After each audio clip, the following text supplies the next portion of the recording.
All right, so I figured I made a video of Christians, so I should make one about atheists as well. My main problem with atheists, first off, I don't even understand why you would call yourself an atheist. Well, they don't believe in a God. Is that what it fucking means? Like, they don't believe? And an agnostic is they don't know, and an atheist is just like, I don't believe.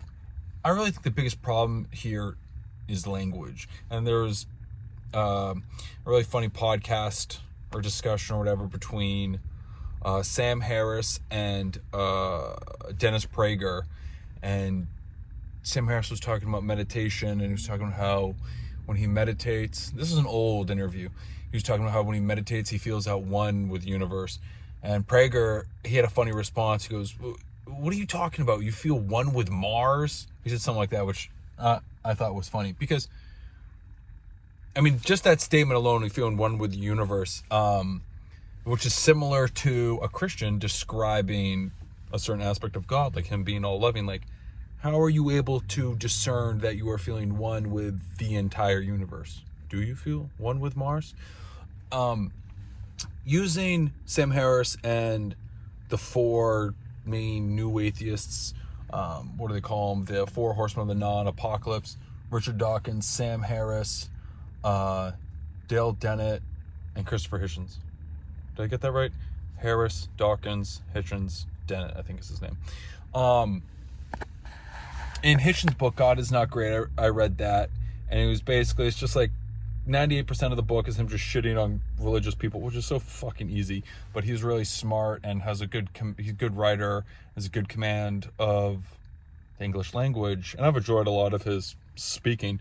But I'm just like, all right, okay, so like, where are you going with this? And he just concludes with like, well, the solution, okay, religion's so terrible, so the solution is that we pursue ideas for the sake of ideas. Is basically just, we just enjoy life. Whereas, I mean, it doesn't take very long to imagine how that can go wrong, pursuing ideas for the sake of ideas. The Nazis apparently tried to mix smallpox with Ebola. That's an idea that maybe people shouldn't do, you know, for the fuck of it. Pursue the idea for the sake of the idea. It's a good example of where it could go wrong. Okay, so then you have to apply a moral guideline to base your decisions off, and we're off to the races, back to religion, because that's already been done over thousands of years. And people just come in and they're like, all right, I'm smarter than the average person, so I can make a name for myself shitting on Christians. That's really how I see it. I mean, Sam Harris has been pretty outspoken against Islam as well, but you know, he's not going and speaking in Pakistan. They're like, shut the fuck up, you know.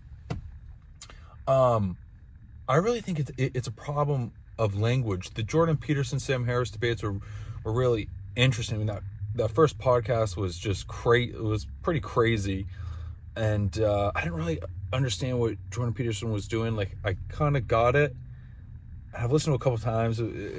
It's just like crazy to see two people so intelligent get so bogged down. But you know, I see what Jordan Peterson was doing, but I think he could have done it better. But I don't know, maybe he hadn't slept in like a month. I think he said something like that, or whatever. But the thing is, I really feel like it comes down to language and how we talk about things. Because Sam Harris, as pointed out by Jordan Peterson in one of their debates, is like still setting up a framework for, okay, clearly this would be better, this situation would be better than this situation.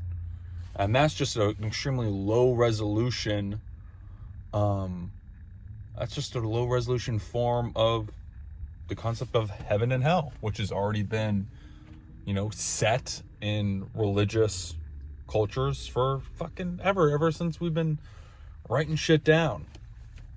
So I just feel like the whole atheist, I never said I was an atheist.